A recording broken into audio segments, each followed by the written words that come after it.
Everyday witches emerge from the shadows of secrecy. Broom closets are flinging open and witches are taking flight. Whether you are hiding in your cozy closet or flying with pride, stay for a spell as Witchcasting with Theodora Pendragon and her guests share magical moments, stir the cauldron, and debunk misinformation and misconceptions about paganism, witches, and our wonderful world of magic.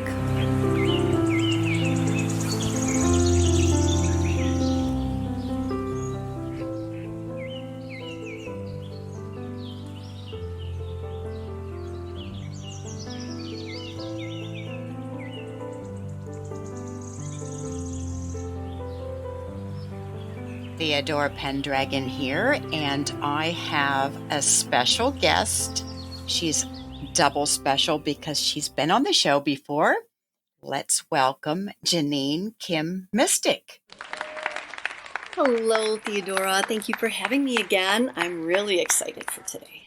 Today's going to be very exciting because we're going to talk about astrology. One of my favorite topics. Specifically, the birth chart. That's right.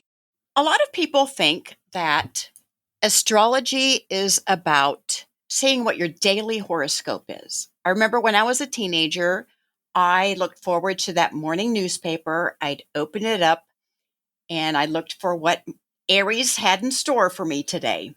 Is that your first introduction? Absolutely. Coming from Chicago, there was Sidney Omar. I'll never forget Sidney Omar in the back of the Chicago Sun-Times. And he had the horoscopes there, particularly on Sundays. We would get the Sunday paper. So that was for the whole week ahead. I just loved it. And then they also had these little scrolls. I don't know if you remember those at the grocery stores or at the mall. There were these little plastic scrolls for like 50 cents. And I would pull out Leo. I'm a fire sign just like you. And so I would pick out Leo and the whole scroll for the whole month ahead. I remember those. I was fascinated, right? Yeah, I remember. You remember those? Uh-huh. Yeah. And then at the back of Cosmo, right? Cosmo always had a horoscope. So yeah, I think so interesting to me. And you were interested too. I was. That was my first introduction. So I knew my sun sign. It took a few years before I knew that there were other signs in my chart. Let's talk about that birth chart. What does the birth chart mean? The birth chart is you. The birth chart is the reflection of who you are the moment you were born, the moment you took the first breath in this incarnation. There's a quote that says, as above, so below, as within, so without. And the stars truly have been followed for thousands of years. Many different cultures have their own version of astrology. Interestingly enough, they all are really, really, really similar in so many ways. It's like a walnut. If somebody gives you a walnut, if I gave you a walnut and you put it in your pocket, you could put that walnut in your pocket because it's small. The potential is in there, hasn't cracked open yet. But once you put that in the ground and time passes, different little things happen to that walnut and it starts to sprout and become a tree. And that is exactly what happens with the birth chart. It has everything that's going to happen in our life in that space. That's so fascinating. It is. It really is. So where would you like to begin as far as explaining what this birth chart looks like? You may all know, Theodora just mentioned, she's an Aries. And so there is a progression of planets. Simple as that. There's 12. Some people say 13, but we won't go there. There's 12, historically 12, and they go in order. And basically they denote first, oftentimes the seasons for the Northern Hemisphere. And secondly, they're essentially archetypes of our growth. And so one feeds off of, builds off of the one that came before it. For instance, Aries is spring. It's our first breath. It's the divine spark.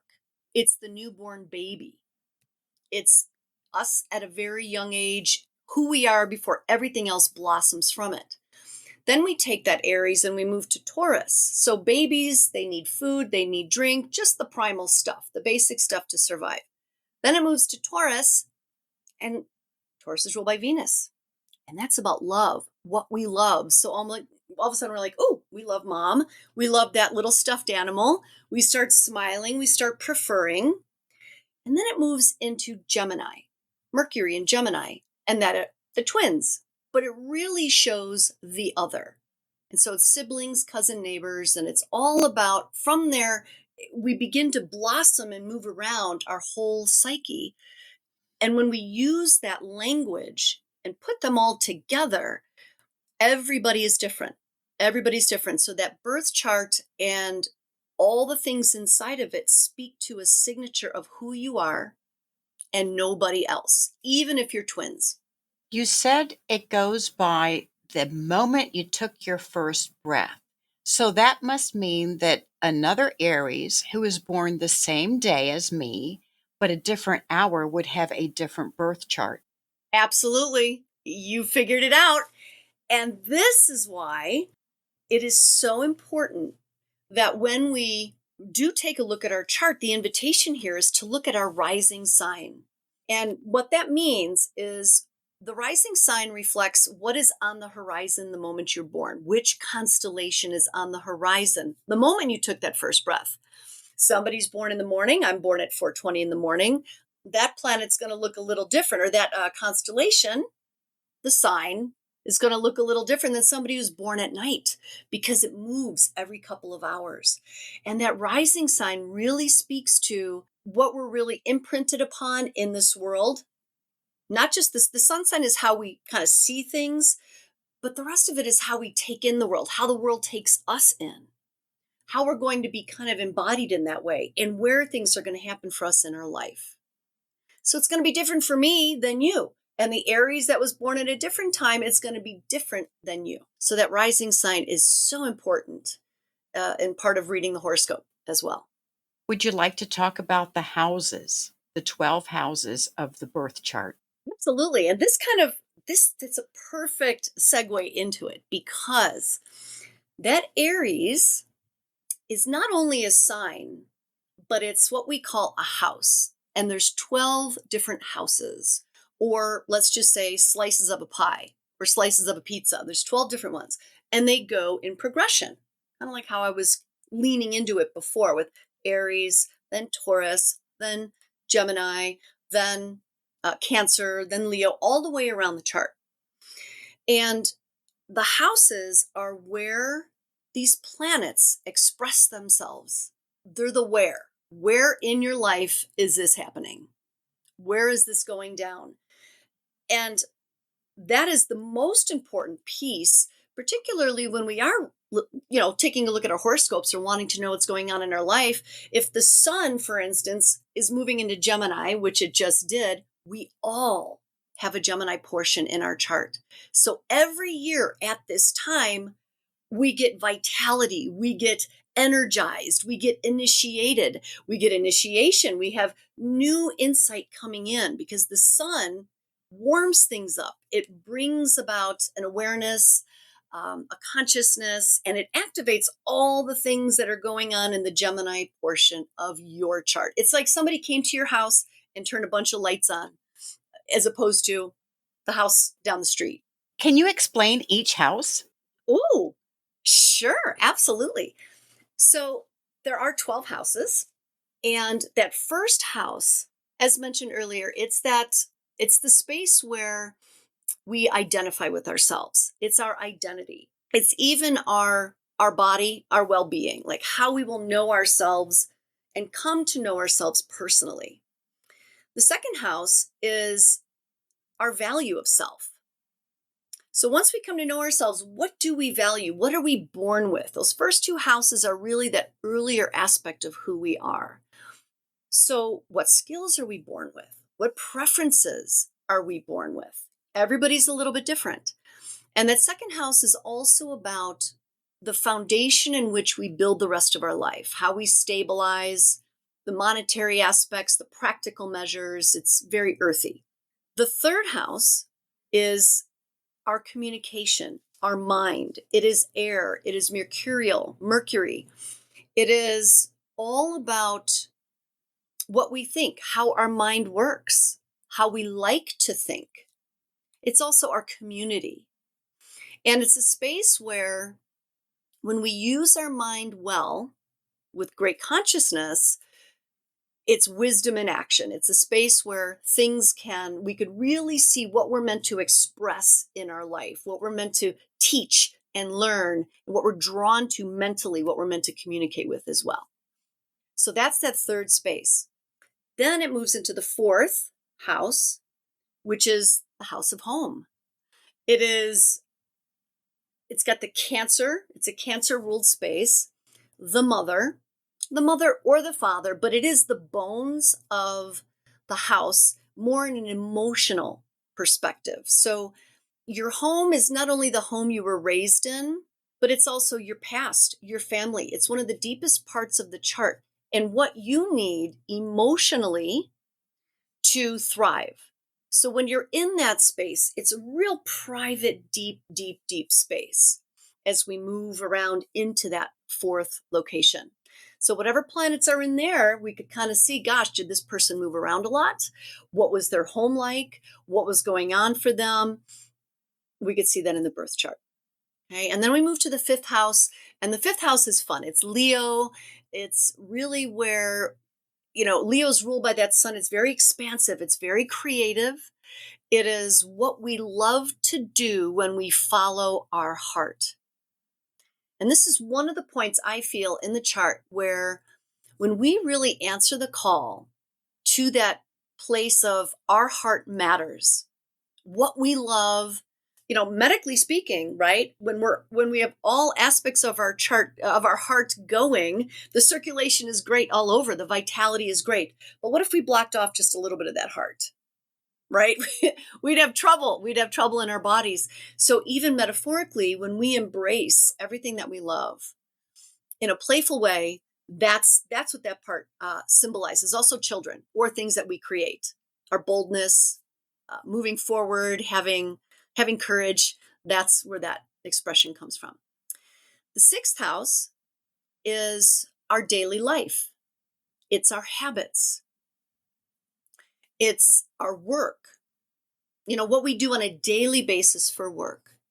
The skills that we bring forward, and say like we even don't work, maybe we don't have what we would call like a traditional job. What do we do daily, habitually, to kind of be the mechanism for the rest of our well-being, for the rest of our life?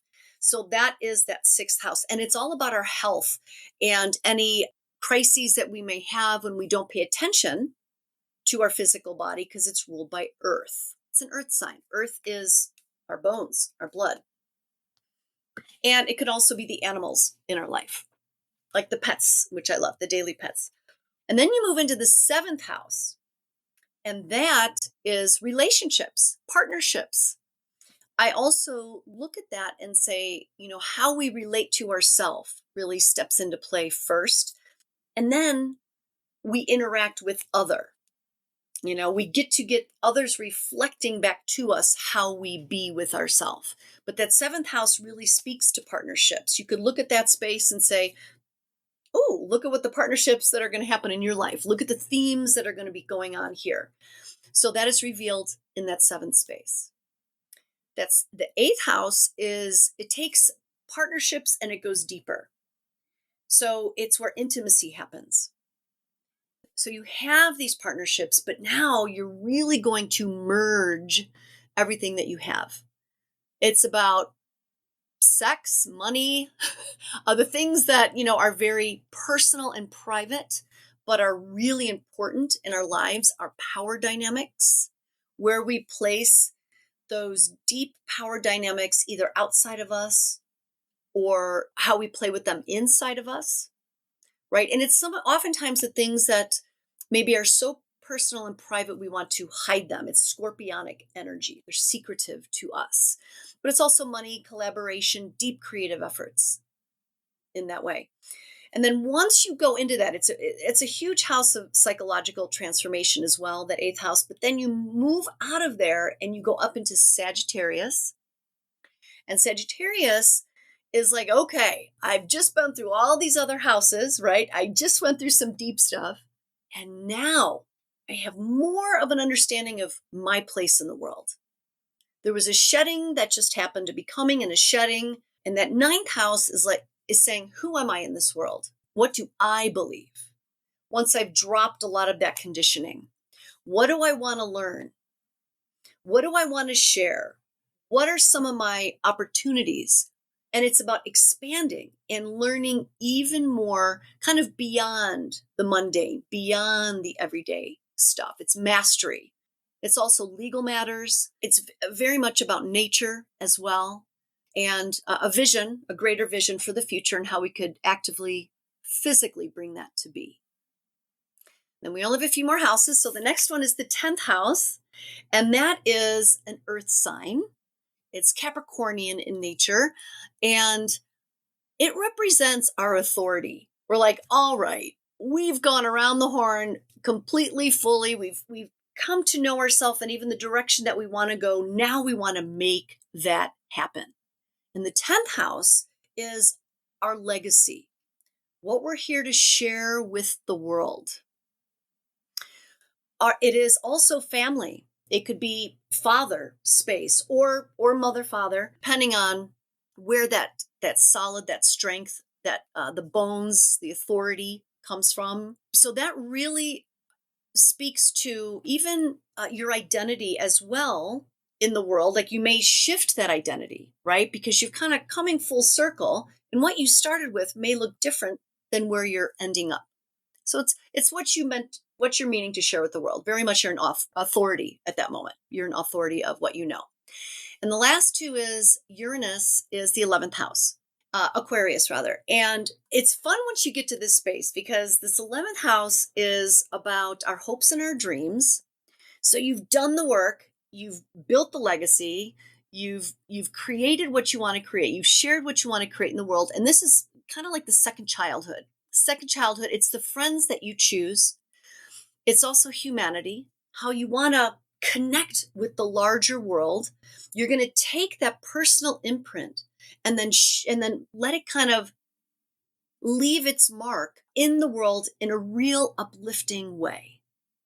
And this is a space too where you've truly broken free from all conditioning constraints. And it's where we come alive, and almost like we have a second breath or a second path for life. You're like, yeah, I've done all the things, and now, woo, maybe, the kids have all moved on and gone away, and now what do I want to do with my life? It's like a rebirth. It's another childhood. And it's a way that you could awaken to maybe who you truly are once all the have-tos are kind of off the plate. So it's another discovery of self, and it's a breaking free from conditioning. And the last one, the 12th house, is kind of like what we're all moving towards. So once you've done all that, when you get there, it's dissolving. This is ruled by Pisces, the 12th house. It's Piscean in nature. Let me put it that way. Everybody has a different ruler, but it's Piscean in nature. And it's highly spiritual. It's the understanding that through everything that we do, we are truly all one. It's the space at the end of the season where all the leaves have fallen off, everything has gone away, everything has gone to the ground, and everything that goes to the ground is going to come back up and create again. And so this is the space where we rest. This is the temple. This is also, it could be hospitals or institutions. It's very monk-like. You start to go on a spiritual journey because you've kind of done everything else that's been in the mind or on the list of things to do. So these houses, when you do read or pay attention to your rising sign, as the planets move around the sky, which they're doing all the time, they're going to touch your birth chart very differently, based on which of the planets, all the planets are in which house. They're going to activate things and really start to like pop you open like that walnut seed, where something was kind of quiet for a while. And then all of a sudden a certain planet moves into a certain part of your house. You can say, oh my gosh, this is what happened to me at this time. I started having my children, and the 5th house was activated by these planets because they're all moving. This is how we just read patterns to tell us who you are and what's going on in your life. And these planets all move at different speeds. Yeah, can you tell us how fast or slow each of these planets move? Absolutely. And I'm going to give you a super quick way to kind of place them in your mind so that if you don't memorize all the dates and the times, because, there's a lot to memorize there. The great way to remember it is, do you remember the acronym for the planets? I don't know if you remember this, like from grammar school. At least it was in my grammar school. It was my very educated mother just served us 9 pickles. I've never heard that. You never heard that one? Oh my goodness. I remember learning that. I think it was in 5th grade. My very educated mother just served us 9 pickles. And what that tells you, that gives you all of the planets in order from who's closest to the sun all the way out to who's farthest from the sun. Now, after the Earth, right around the Earth, I should say, is the moon, because the Earth and the moon, they have their own rhythm. The moon goes around the Earth. The rest of these planets go around the sun. Okay, so we kind of include the Earth and the moon as one. Now, to answer your question, when you look at those planets, the first one, is Mercury. It's closest to the sun. He's the fastest. All the planets that are really close to the sun have really much faster cycles around the sun. Then the planets that are the furthest away have the slowest, like years. Pluto is the final planet. He goes around the sun between 248 to 250 years. Years. So it takes him that many years to come all the way back. And what I mean when I say around the sun is, we have when you look up in the sky, all the constellations are in circular motion, right? Right now, the sun is in Gemini. In 30 days, it'll be in Taurus. Then it's going to move in a circle and go into Cancer and then Leo. It's going to go all the way around. And then next year at this time, it'll be Gemini again. 365 days to go all the way around. Okay, so the planets all do the same thing. So for instance, the last time that Pluto was at this final degree of Capricorn was in 1776. So let's just take a look at that. Hang on, we're gonna have some fun here. This is gonna be really fun. So I love the look you just gave me, Theodora, because does that perk anybody's ears up? Like, what happened then? What was going on then? And so what we do is we're like, okay, what's Pluto all about? Pluto, Scorpio. Pluto is here to change things from the inside out, to make a transformation that is long lasting. Like once Pluto moves through a sign, things will never be the same. The god of the underworld, he goes deep, deep, deep into the underbelly, the stuff that we usually don't want to look at. And he'll say, or, we just like threw it in the basement or that back drawer. We all have a bunch of junk drawers. We're like, oh, I'll deal with that later. Pluto's like, okay, time's up. Time is up. When Pluto gets activated or he goes somewhere, time is up. We're going to see if you're still in integrity in this location, if there's accountability for the actions you've done since the last time I was here. And if not, we're going to show everybody what that is. And we're going to transform it. We're going to burn it down and transform it. Pluto stepped into Capricorn in 2008. Capricorn is the authority, the government, the corporations, the financial institution, or anything earthy in that way, the banks, the institutions, all these things, schools, hospitals, all these things are getting a look at, saying, gosh, last time in 1776, you were going to go out and have everybody be free, built on integrity. Things were going to be different because we were just leaving a government that was, ruled by, it was an empirical government. So we were here to set that out to become different. So when Pluto comes around, it's no joke. It is huge. And when it does set foot, it's actually called the fall of the empires. When you look back historically, not just, of course, in the United States, but other countries, the fall of the empires, you will see that so many other countries, when they had Pluto transits in their own birth chart, because every country has a birth chart, there was massive adjustments in how the country moved. Pluto was here last, and it's taken a look again at what's happening. And so Pluto moves very slowly. You see how that works. Now, Mercury moves very quickly, and it changes every few weeks because it's closest to the sun. And then so on and so forth with all the planets. So there may be times where you just have a once in a lifetime event. And so this Pluto in Capricorn is touching each one of us. A once in a lifetime event happening in our own birth chart. And you could feel it. It's like low and slow. The venue is changing, not the details. Mercury is like the details. It's like, oh, what band should we have? Or, if it's a wedding, what napkins should we put out? It's the little details, right? Pluto's like, no, maybe we don't get married.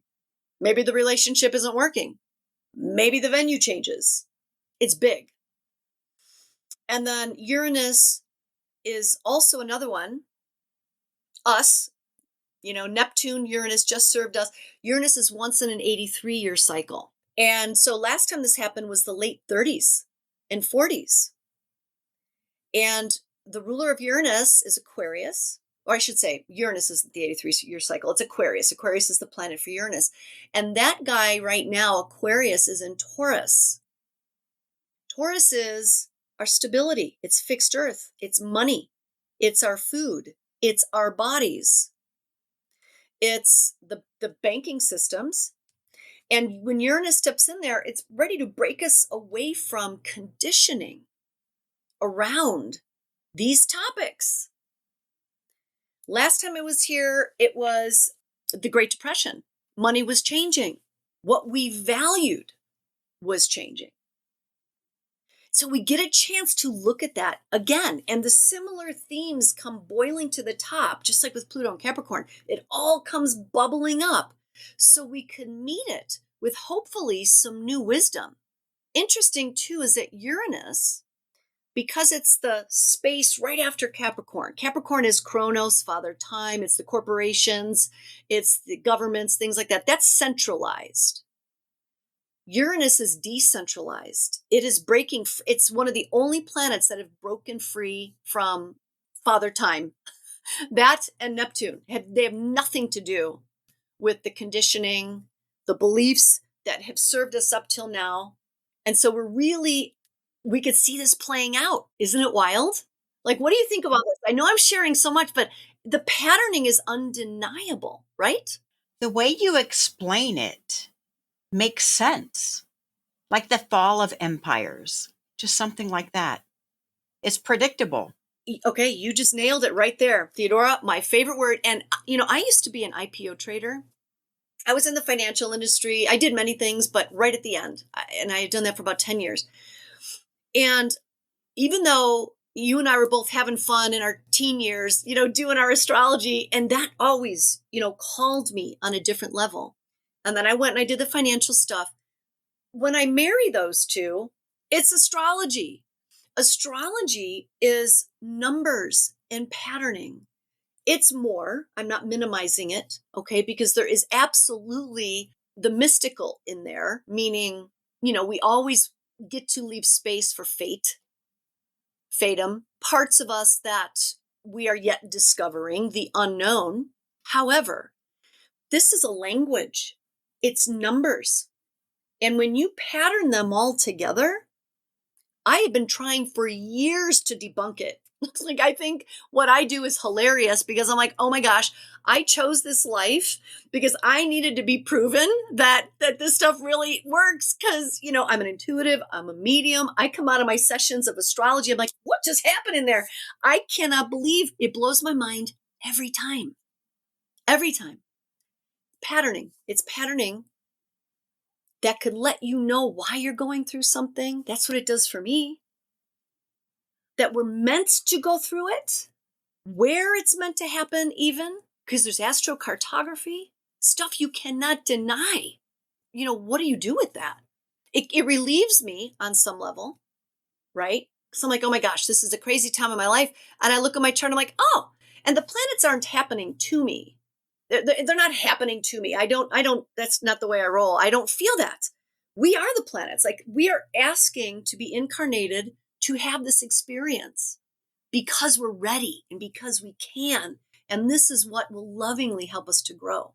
I had given you my birth information so you could do my chart. Yes, you did.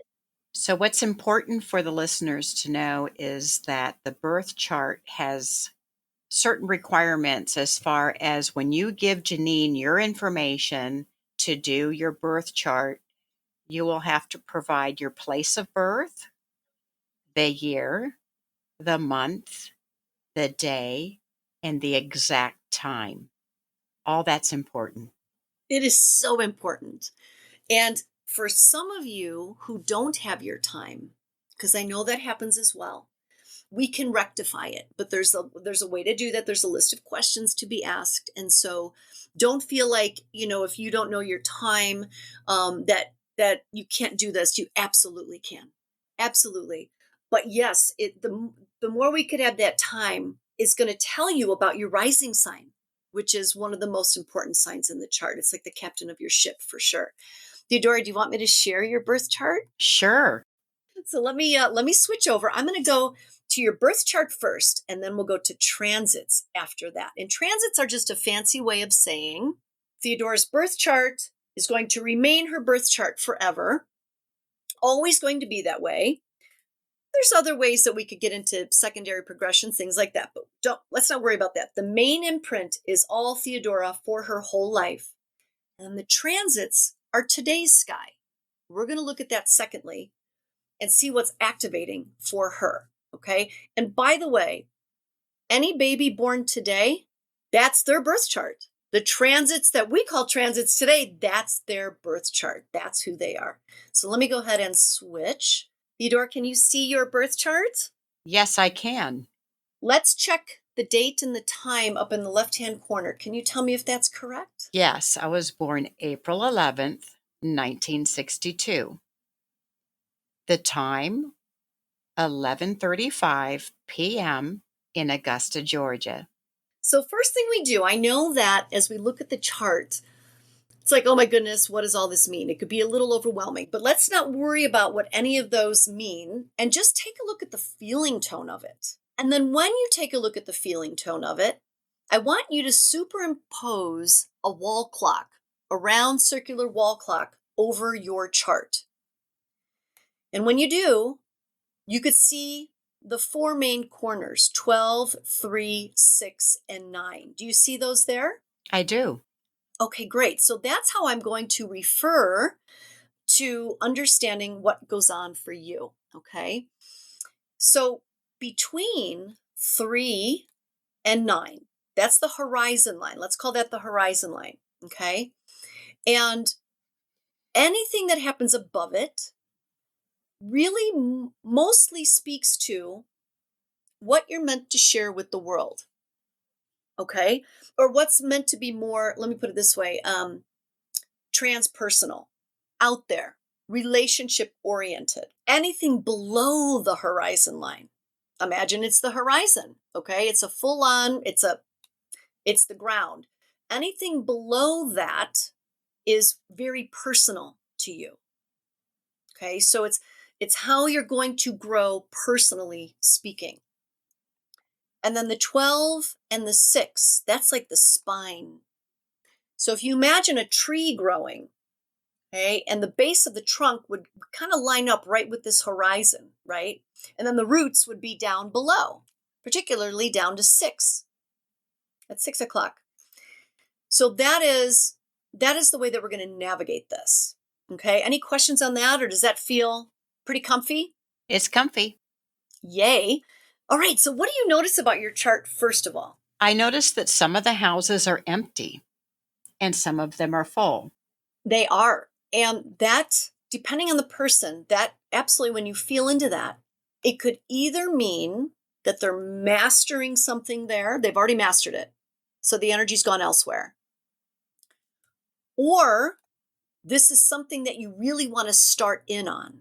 And once you speak to the person, you will come to know that a bit more. However, there's another thing as well. There may not be any planets in there, but there is a gatekeeper. And the gatekeeper is quite literally, imagine like a bodyguard, like Kevin Costner and Whitney Houston in My Bodyguard.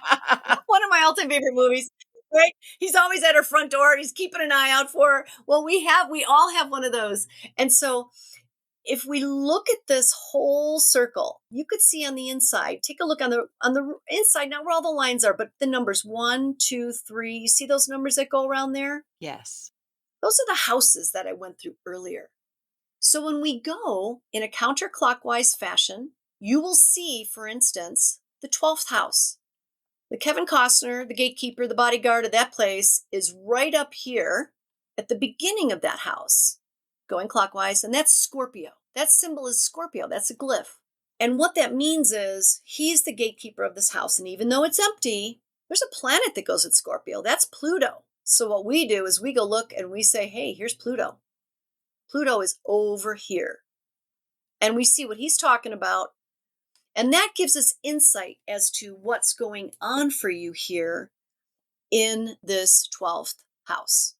That gives us an idea. So even though a house looks empty, there's always going to be some really great information that we find. And so for me, this really says, that 12th house is deep anyway. That's that really spiritual house. And so when you have water with water, Pluto and, coming into that deep spiritual house, you're going to have aspects in your life that you have a chance to go really deep spiritually, and maybe even things that happen or transform you in your daily life or transform you with your work or your health might lead you to a greater spiritual calling. You, nobody else, because nobody else is born. Some people may have been born this time in this place, but this is still just you. What does that mean to you when I share that? Does that land anywhere for you? So this is my spiritual calling at this time in my life or my entire life? Your entire life. This is just your birth chart, not just, but this will speak to all of it. Now, some of us may not tap into these gifts till like later on, right? Till some of these planets are triggered. But when I see a Scorpio keeper of this 12th house, and then I look a little further and your Pluto's in Virgo, it's like you want to go deep with health, deep with healing, deep with even just, it could be writing. It could be coming to understand the details of life that will deliver you at some point to a spiritual calling. Not necessarily something that you've maybe done your whole life. Maybe it's been very secretive and hidden, because this house is kind of like that, really kind of like your internal compass. Like, for instance, how you said you loved the astrology when you were younger, right? Like those mystical things. So that would explain that for you.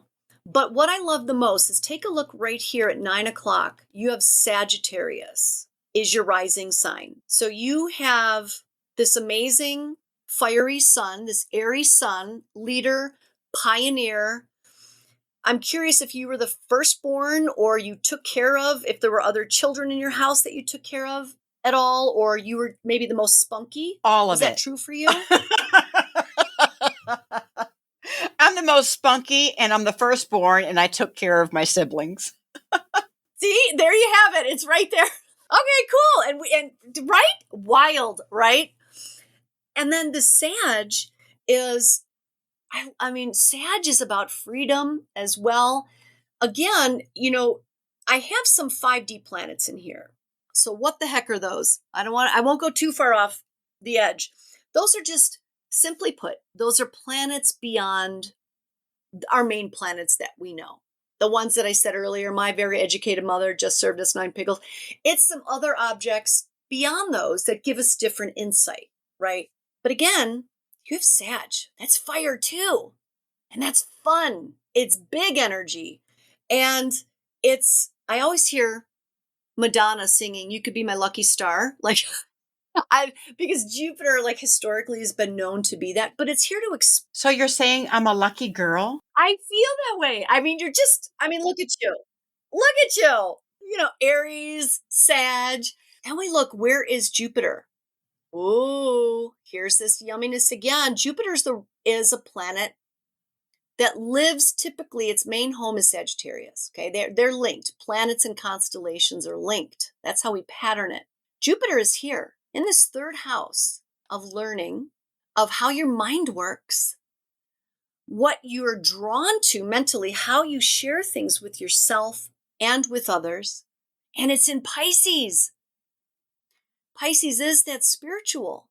And it's very deeply about transformation as well. So, and this third house is communication. So again, Pisces, this whole glyph here, it's called a stellium.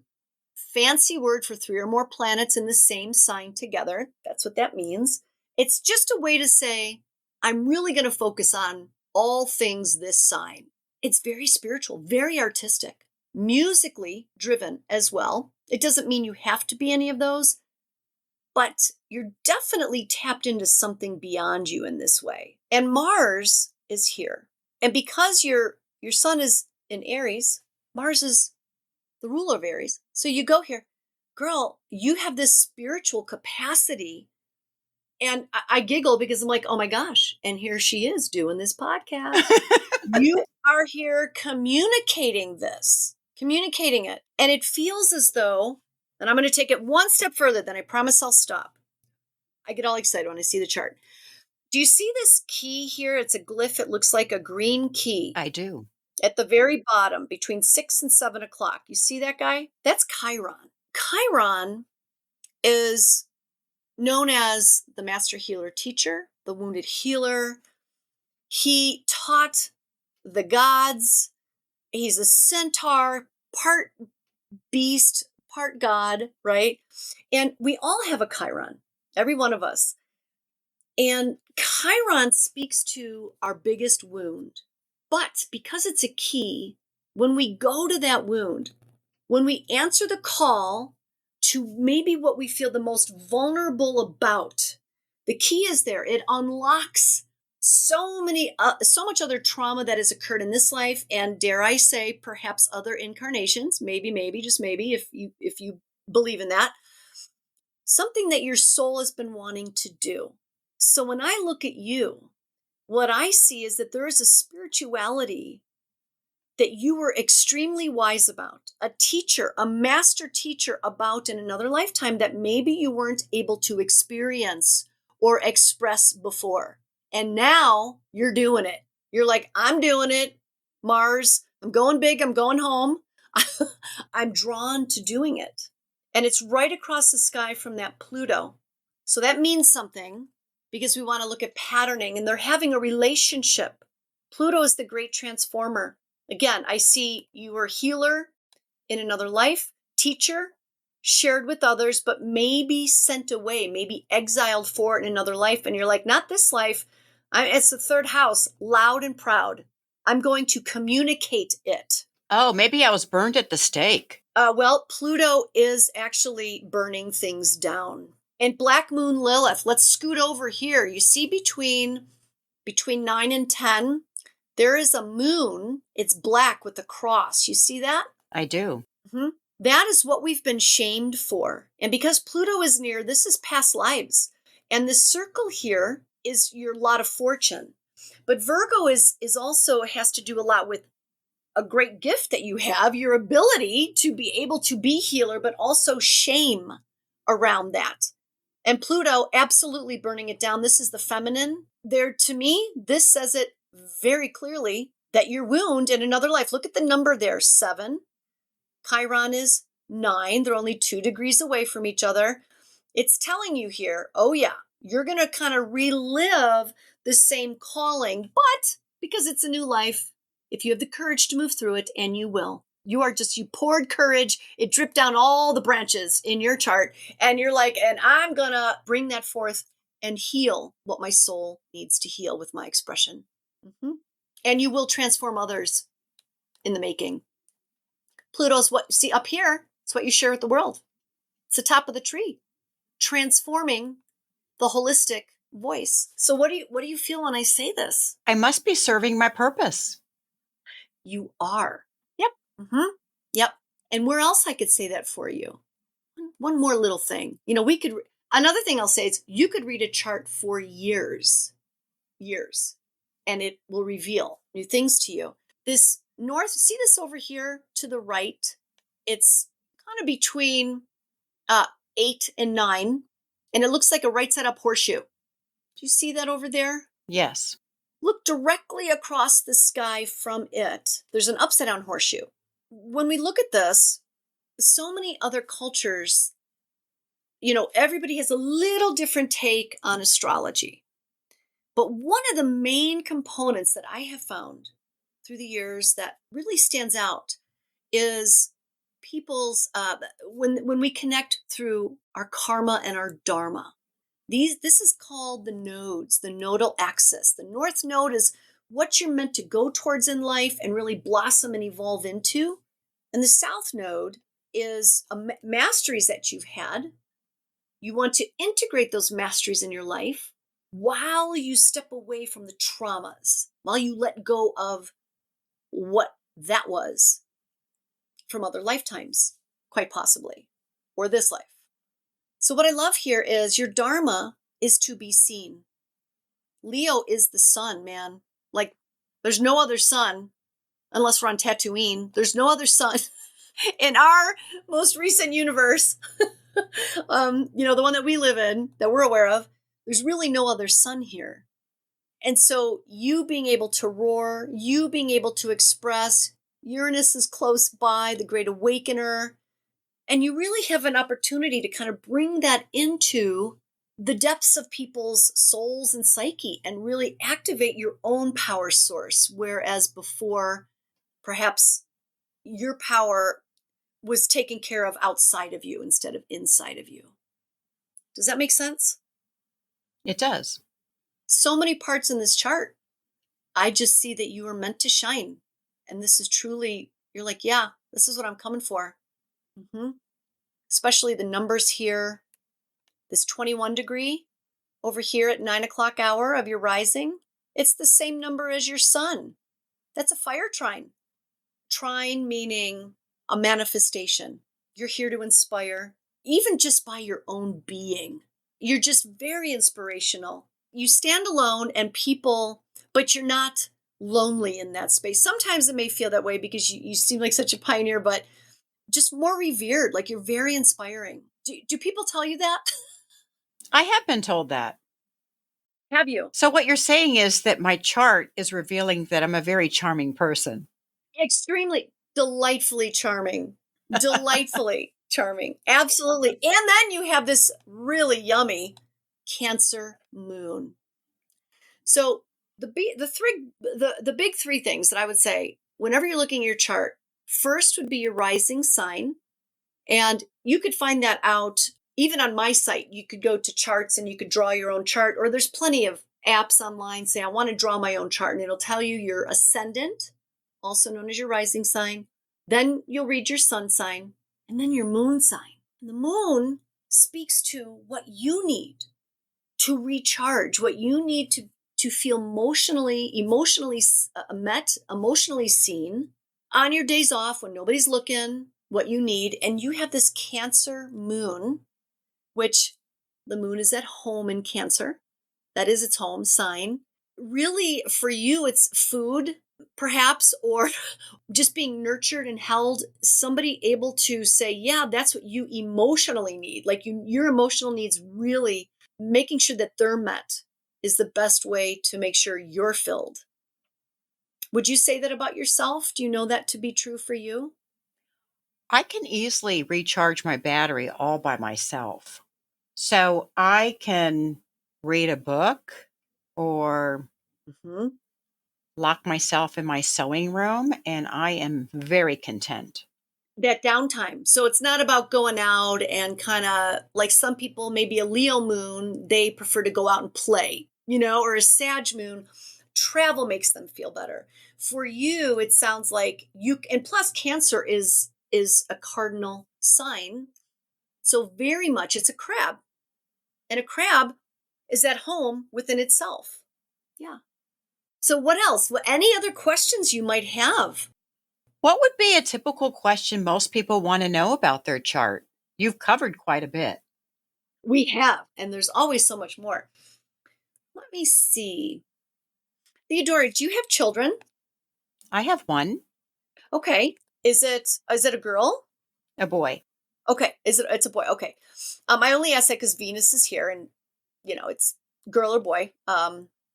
Sometimes it means that, sometimes it doesn't.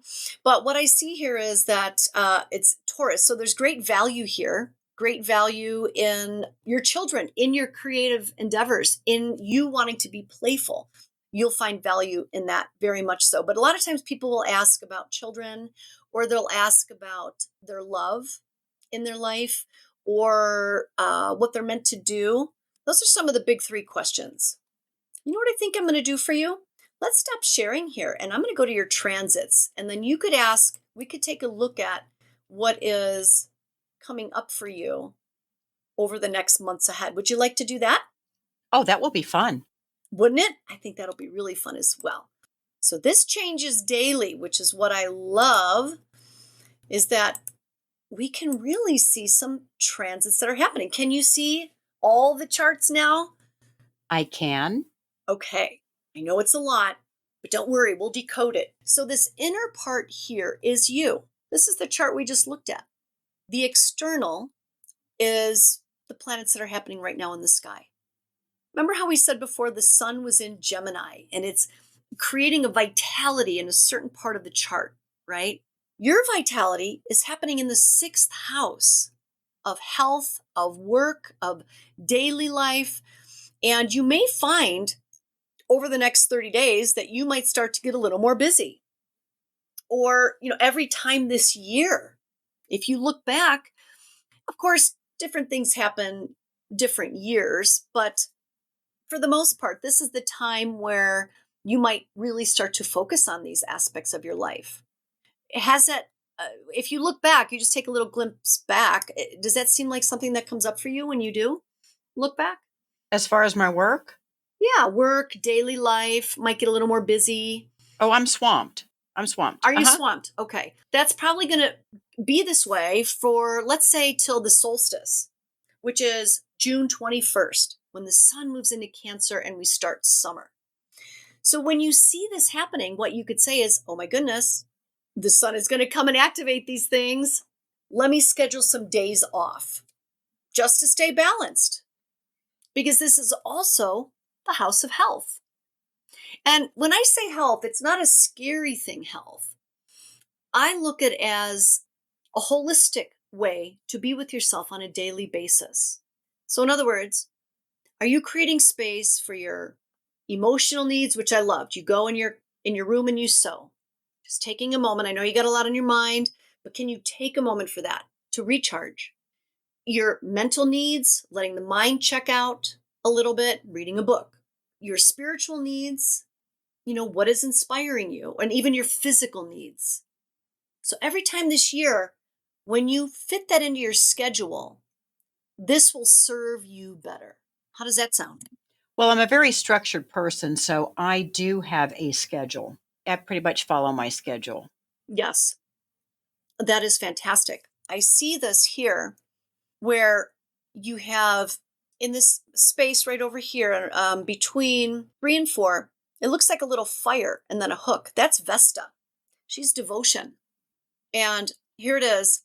You're devoted to that mercurial stuff, that learning, that work. And she is in the space of your work. So I could see that structure. I could see that devotion.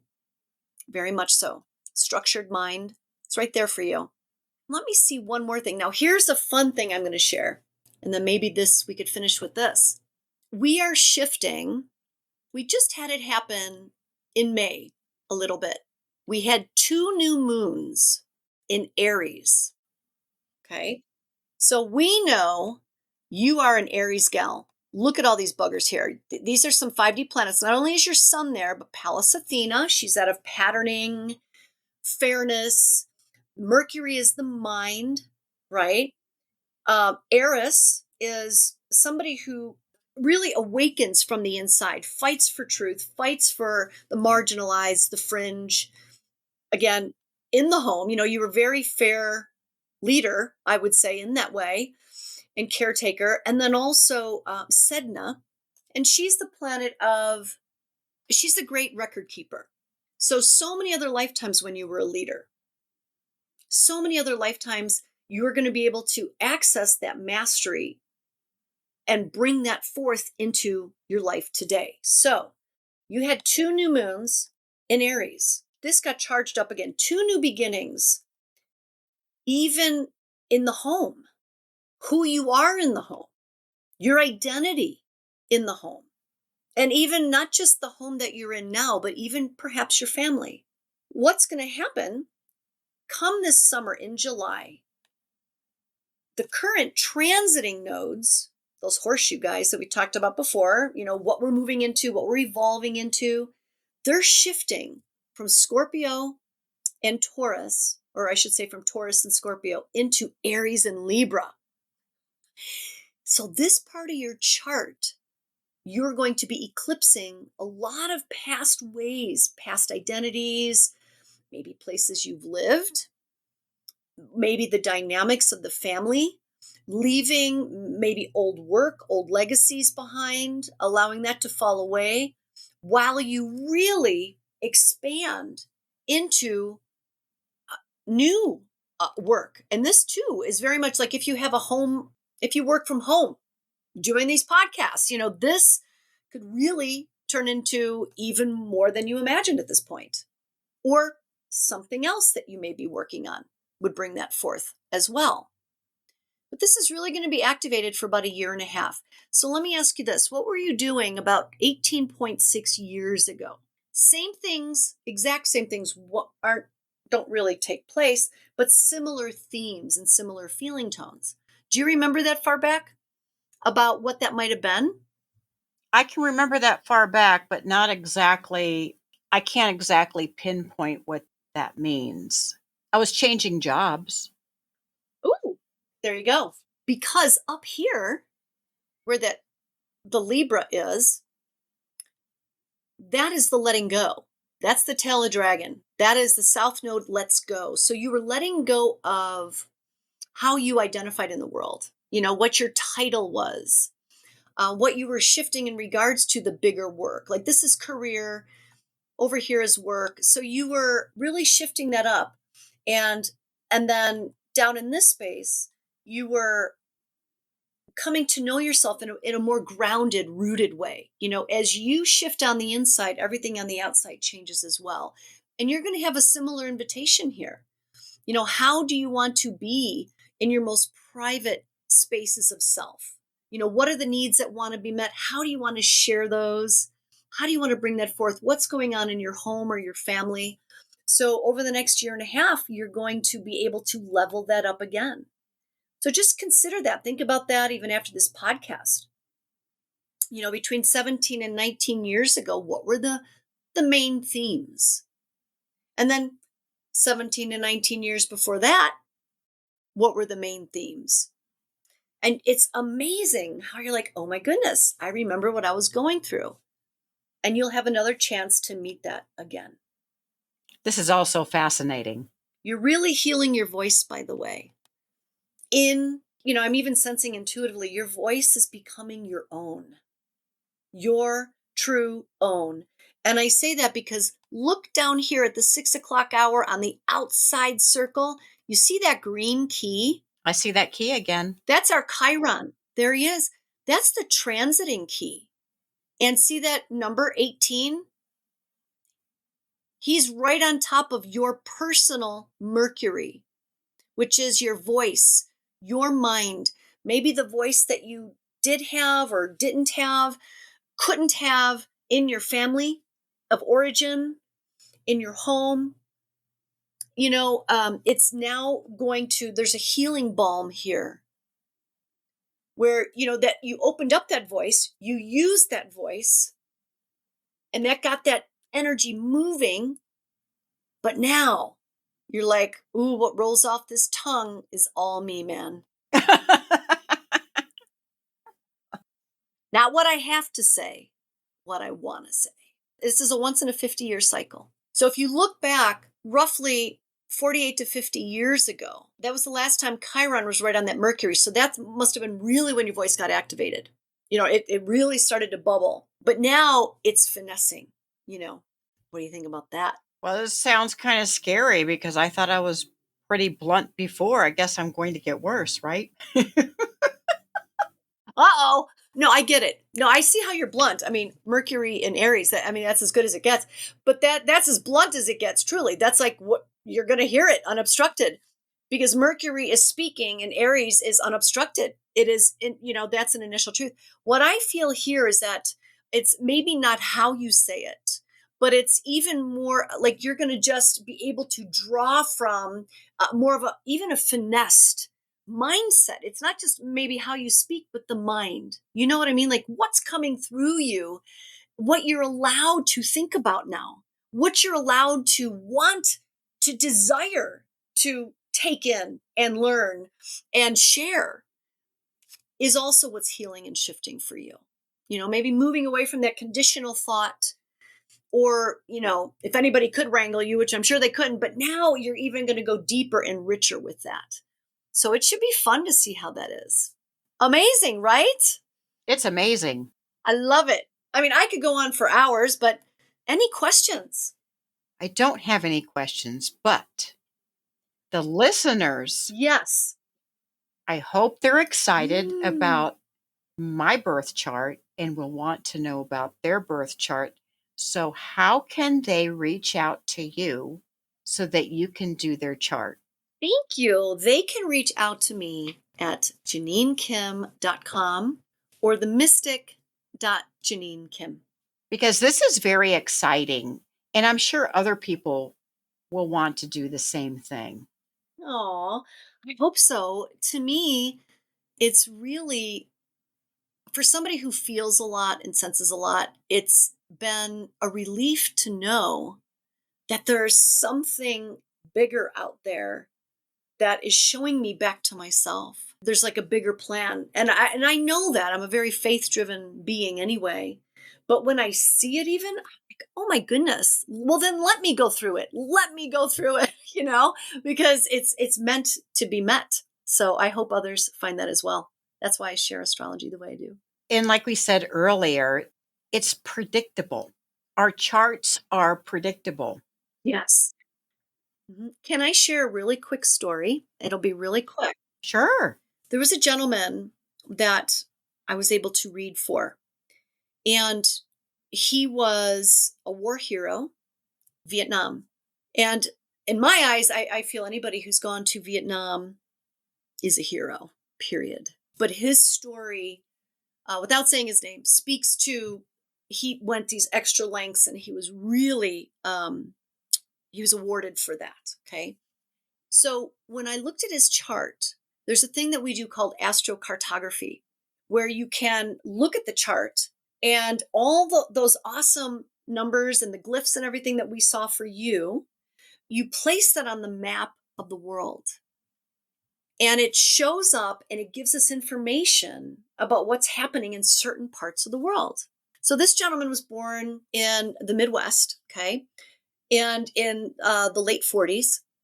However, when you look at his chart, he had Mars, the warrior, Saturn, the authority, the one who knows, often military. Okay, both of those are very military oriented.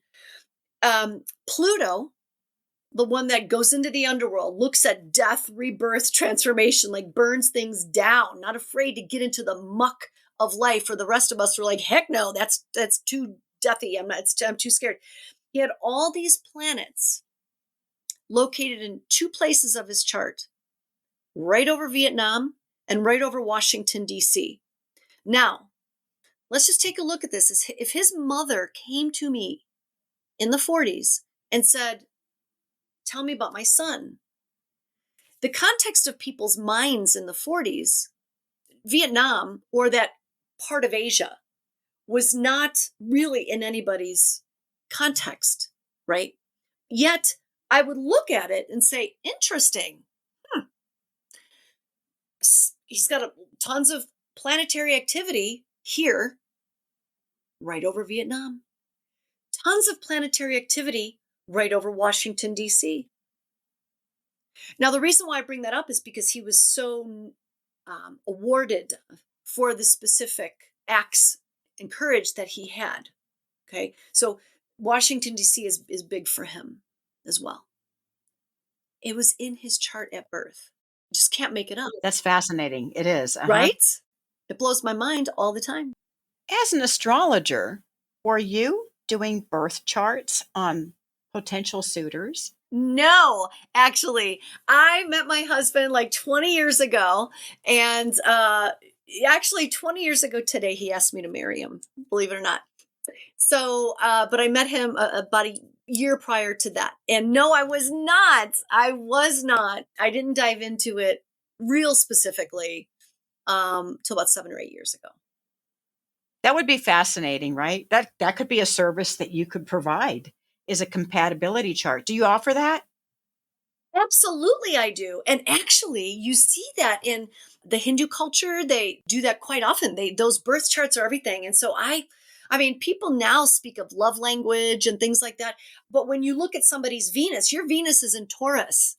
And so your Venus is all about, again, there's a joy factor to you. It's in that 5th house of joy, but you need to have refinement. Like it's got to be like nice quality versus quantity.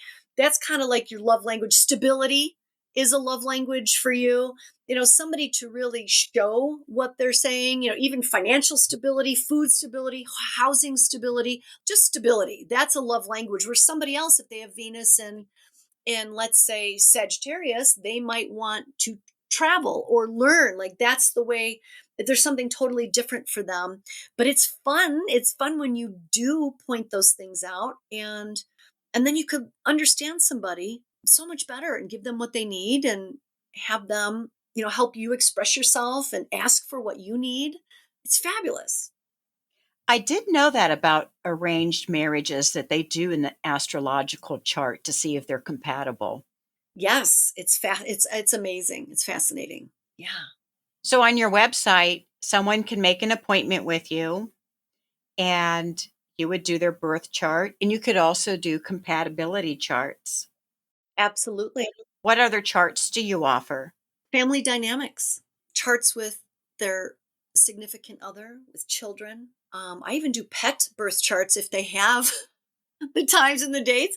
Business charts, when you have an event, like the country, as I mentioned earlier, the United States, every country has a birth chart.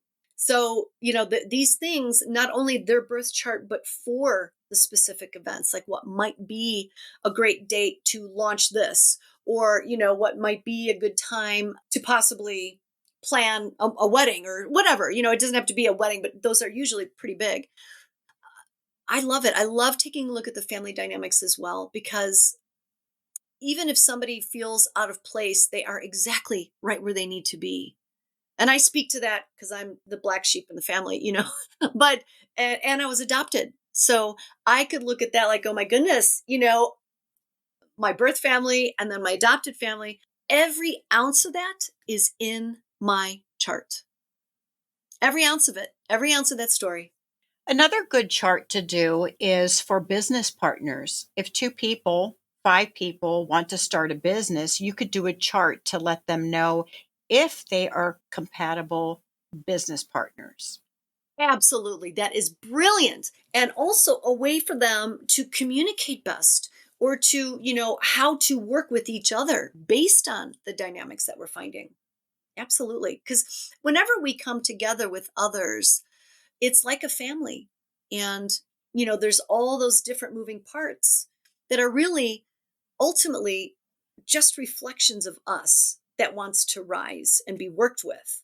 And if we approach it that way, like, oh, okay, this person has that way around them. about them. Why don't I learn how to work with it in this way?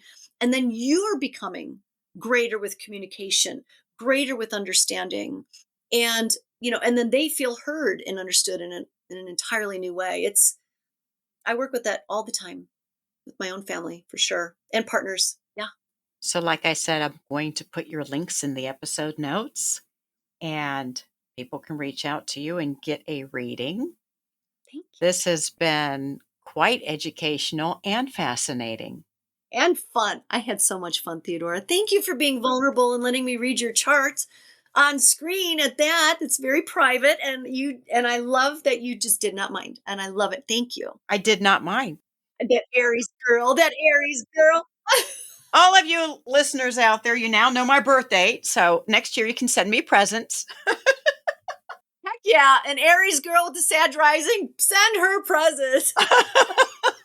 Absolutely. I love it. Okay. Thank you, Jeannine. Until next time. Until next time. Thank you, Theodora. Thank you for joining us for Witchcasting with Theodora Pendragon.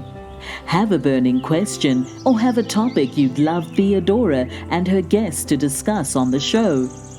Contact her through Instagram at Theodora Pendragon. If you enjoyed this episode, make sure to subscribe so you don't miss the next one.